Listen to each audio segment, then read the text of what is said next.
Hello friends, இன்றைக்கி நம்ம பார்க்க போகிற ஃபேக்ட்ஸ் நம்ம ஹார்ட்டை பற்றினது.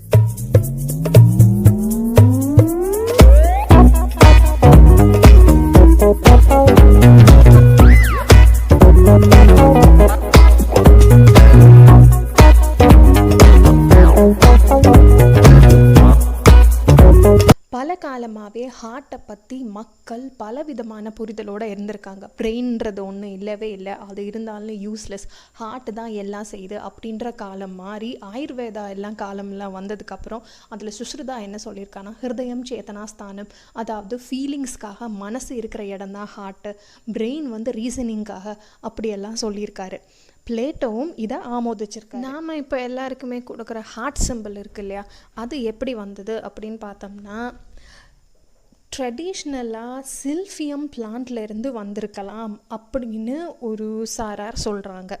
பட் இந்த சில்ஃபியம் பிளான்ட்டோட சீட்ஸ் ஹார்ட் ஷேப்பில் இருக்குமா, and that was actually given for birth control. இந்த சில்ஃபியம் பிளான்ட் ஃபர்ஸ்ட் செஞ்சுரி ஏடிக்குள்ளே கம்ப்ளீட்டாக எக்ஸ்டிங்க்ட் ஆகிடுச்சு. ஏன்னா அந்த அளவுக்கு அந்த காலத்தில் யூஸ் பண்ணியிருக்காங்க. இன்னொன்று இருக்குது, த ரொமான்ஸ் ஆஃப் த பேர் அப்படின்ற ஒரு நாவலில் வர ட்ராயிங்ஸில் ஹீரோயினுக்கு ஒரு இன்வெர்டட் ஷேப், ஒரு கோன் மாதிரி இருக்கிறத என்னோட ஹார்ட்டை எடுத்துக்கோ அப்படின்னு கொடுக்குற மாதிரி ஒன்று இருக்குது.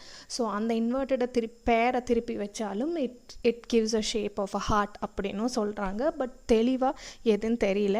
தும்மும்போது ஹார்ட்டு ஒரு செகண்ட் நிற்கும், இல்லைன்னா அதோட பீட் ஒரு பீட் ஸ்கிப் ஆகும் அப்படின்லாம் நிறைய சொல்லிட்டு தான் நம்ம பிளஸ் யூ இல்லைன்னா ஆயுசுனூறு அப்படின்லாம் சொல்கிற வழக்கம் வந்திருக்கு அப்படின்னு ஒன்று பழக்க வழக்கத்தில் இருக்குது. பட் அது கம்ப்ளீட்டாக மித். தும்மல் வரும்போது ஹார்ட்டோட ரிதம் மட்டும் ஸ்லைட்டாக சேஞ்ச் ஆகுமே தவிர ஹார்ட் நிற்காது. ஹார்ட் அப்படி நின்றுச்சுன்னா அதுக்கு பேர் cardiac arrest. Cardiac arrest or heart attack, அதை பற்றி ஒரு சர்வேயில் என்ன சொல்லியிருக்காங்கன்னா, உலகம் பூரா மேக்ஸிமம் ஹார்ட் அட்டாக் மண்டே தான் வருதுங்களாம். ஸோ அதனால தான் மண்டே மார்னிங் ப்ளூஸ்ன்னு கூட சொல்கிறாங்களோ. அதே மாதிரி கிறிஸ்மஸ் நாள் அன்றைக்கி எவ்வளோ சந்தோஷமாக இருக்கும், அந்த நாள் அன்றைக்கும் நிறையா ஹார்ட் அட்டாக் வருதான். ஹார்ட் அட்டாக்குக்கும் ப்ரோக்கன் ஹார்ட்டும் வேறு. ப்ரோக்கன் ஹார்ட்ன்றது லவ் ஃபெயிலியர்னாலேயோ ஃபிசிக்கல் ஸ்ட்ரெஸ்னாலேயோ ஸ்ட்ரெஸ் ஹார்மோன்ஸ் ஜாஸ்தியாக வர்றதுனால ஹார்ட் அட்டாக் மாதிரியே மிமிக் பண்ணுற ஒரு ஃபீலிங். ஆனால் ப்ரோக்கன் ஹார்ட்னால் யாரும் சாகிறது இல்லைங்களா. ஹார்ட் அட்டாக் வேறு, ப்ரோக்கன் ஹார்ட் சிண்ட்ரோம் வேறு. ஹார்ட் துடிக்கிறது அதோட ஓன் எலக்ட்ரிக்கல் இம்பல்ஸ்னால, அதாவது ஹார்ட்டுக்குள்ளே அதுக்கான எல்லா மிஷின்ஸும் இருக்குது. ஸோ ஆக்சிஜன் சப்ளை மட்டும் கண்டினியூஸாக இருந்ததுன்னா பாடியிலேருந்து வெளியே கூட ஹார்ட் துடிச்சிட்டே இருக்கும். இதயம் நல்லா ஃபங்க்ஷன் பண்ணுறதுக்கு எக்ஸசைஸ் ரொம்ப முக்கியம்.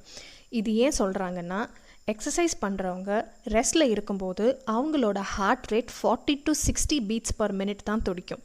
அதே மாதிரி லாஃபிங் அண்ட் ரொம்ப சந்தோஷமாக இருக்கும்போதும் ஸ்ட்ரெஸ் கம்மியாகி ஹார்ட் ரேட்டும் கம்மியாகும். ஸோ பிபி ஏறாது. நம்ம ஹார்ட் மியூசிக்கு ஏற்றபடி ரிதமிக்காக துடிக்கும். ஸோ அதனால் டென்ஷன் எதுவும் இருந்ததுன்னா ஃபாஸ்டான மியூசிக் எதுவும் கேட்காம ரொம்ப சாஃப்டான மியூசிக் கேளுங்க. ஹார்ட் பீட் தன்னால் நார்மல் ஆகிடும். ஹார்ட் ஃபுல்லாக ஃபார்ம் ஆனதுமே அதில் இருக்கிற செல்ஸ் டிவைட் பண்ணுறது கம்ப்ளீட்டாக ஸ்டாப் ஆகிடும்.